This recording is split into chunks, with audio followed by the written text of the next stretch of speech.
नमस्कार। कल नीतीश कुमार ने एक इशारा किया कि राज्यपाल कोटे से जो सीटें भरी जानी है उसका निपटारा जल्द कर लिया जाएगा। देखिए, हम लोगों ने पहले भी आपकी बात की थी कि 19 तारीख से जो सत्र शुरू हो रहा है बिहार विधानसभा का, उससे पहले इन सीटों को भरने की पूरी तैयारी भाजपा की तरफ से भी और जनता दल यूनाइटेड की तरफ से भी चल रही है। दिल्ली में भी बात हुई है, पटना में भी बात हुई है और नामों पर करीब करीब सहमति बना दी गई है। और कल जो इशारा किया मुख्यमंत्री ने, उसके बाद सियासी हलचल काफी तेज हो गई है पटना में कि कौन कौन लोग हैं, किसके नाम की लॉटरी विधान परिषद के लिए निकल सकती है। तो अटकलों का बाजार गर्म है पटना में, लेकिन हमारे जो भरोसेमंद सूत्र हैं कुछ नाम बता रहे हैं जो नाम उस सूची में हो सकते हैं। तो अलग अलग है भाजपा और जनता दल यूनाइटेड। हमने बताया था कि 6 सीटों का बंटवारा हुआ है। 6 सीटें भाजपा कोटे की है और 6 सीटें जनता दल यूनाइटेड के कोटे की है। कैसे कैसे इसका बंटवारा होना है, तो भाजपा की तरफ से जो नाम सब सामने आ रहे हैं उसमें एक पहला नाम जो सभी जानते हैं, ये कोई चौंकाने वाला नाम नहीं है, ये नाम जनक राम का है। इनको बनना ही बनना है क्योंकि नीतीश कैबिनेट में उनको जगह दी गई है, तो उनका विधान परिषद में जाना ऐसे भी संवैधानिक बाध्यता है, इसलिए उनका नाम तो तय ही है। इस नाम में कोई चौंकाने वाली बात नहीं है। लेकिन और जो नाम भाजपा में चल रहे हैं संभावित नाम, वो है एक बेबी कुमारी। आपको ध्यान होगा कि अंतिम समय में इनकी टिकट की अदला बदली हो गई थी और उस समय उनको आश्वासन दिया गया था कि एमएलसी के लिए आपका नाम दिया जाएगा। तो उनके नाम की चर्चा है कि उनको जो है विधान परिषद भेजा जा सकता है। इसके अलावा जो नाम है, जो नाम हम आपको बताने जा रहे हैं, उसमें देवेश कुमार हैं और सुरेश शर्मा है। देखिए, एक आलोचना हो रही है, जब से कैबिनेट का विस्तार हुआ है एक आलोचना हो रही है कि भूमियारों को प्रतिनिधित्व कम मिला है सरकार में।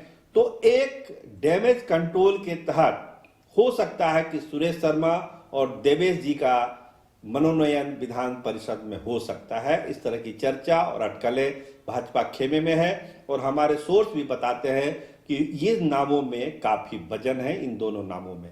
इसके अलावा प्रमोद चंद्रवंशी और घनश्याम ठाकुर की जो बात हमने पिछले प्रोग्राम में भी की थी, इनका भी मनोनयन करीब करीब तय माना जा रहा है घनश्याम ठाकुर का। इसके अलावा राजेंद्र गुप्ता जो जेपी नड्डा के खासम खास हैं, इनका भी नाम आ रहा है कि इनको विधान परिषद भेजा जा सकता है। तो ये कुछ नाम भाजपा के हैं जिनकी सूची में नाम दर्ज होने की चर्चा है, अटकल है, हमारे सोर्स भी बताते हैं। और हो सकता है जो अंतिम सूची हो इसमें ज्यादातर नाम आपको उसमें दिखाई पड़े। इसके अलावा अब हम बात करेंगे जनता दल यूनाइटेड की कि वहां क्या हो रहा है। तो वहां जो पहला नाम कोई चौंकाने वाला नाम नहीं, जिस तरह से जनक नाम का नाम था, यहाँ पे अशोक चौधरी का नाम है। क्योंकि उनको भी मंत्रिमंडल में वो शामिल हैं, तो उनको भी एमएलसी बनाना नीतीश कुमार के लिए जरूरी है, तो उनका नाम तो इस सूची में है ही है। इसके अलावा जो नाम आते हैं वो है नीरज, जितेंद्र नीरज का।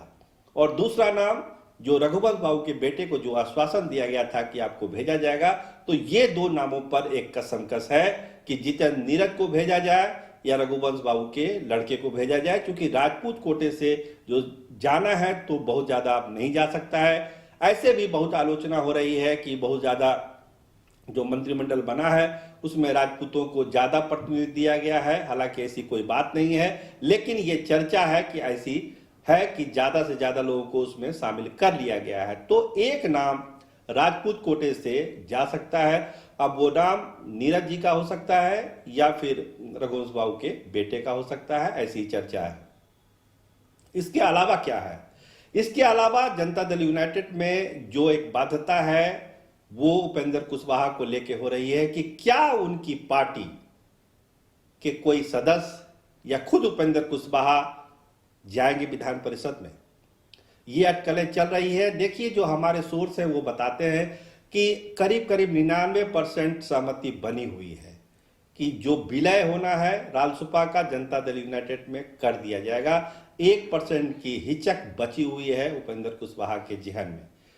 कब खत्म होगी? देखिए, कोशिश की जा रही है कि जो विस्तार होना है, जो मनोनयन होना है, उससे पहले ये हिचक टूट जाए और विलय हो जाए रालोसपा का जनता दल यूनाइटेड में। और दो नाम जो सबसे ज्यादा चर्चा में है, वो एक जो है उनकी पत्नी का, स्नेहलता जी का, और दूसरा नाम माधव आनंद का। इन दोनों को एमएलसी बनाया जा सकता है।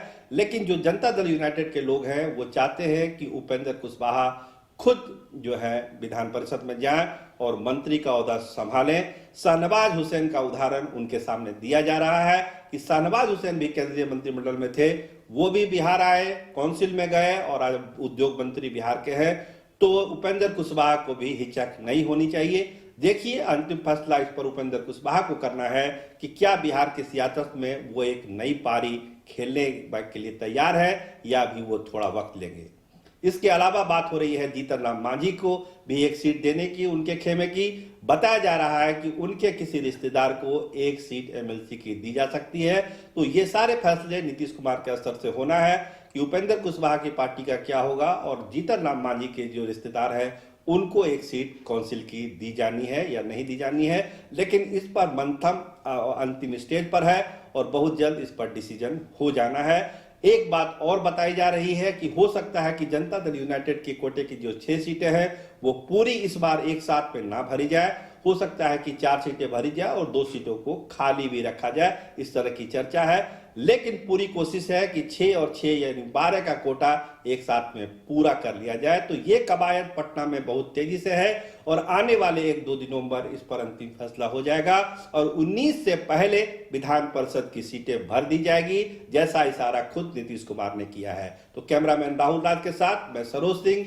देखते रहिए गणादेश लाइव। अपनों का और अपने का पूरा ख्याल रखिए। धन्यवाद, नमस्कार।